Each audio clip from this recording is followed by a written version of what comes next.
একদম নরম তুলতুলে ব্রেড পকোড়া বানানোর জন্য ছুরি দিয়ে পাউরুটির মাঝখানটা কেটে 3 কোনা করে নেব।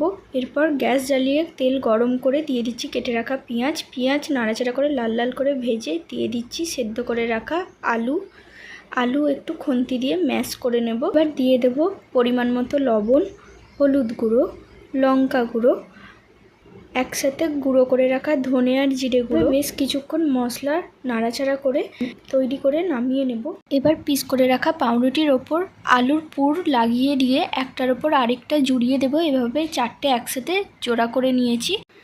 এবার একটা পাত্রে নিয়ে নিচ্ছি বেসন, দিয়ে দেব পরিমাণ মতো লবণ, লঙ্কা গুঁড়ো।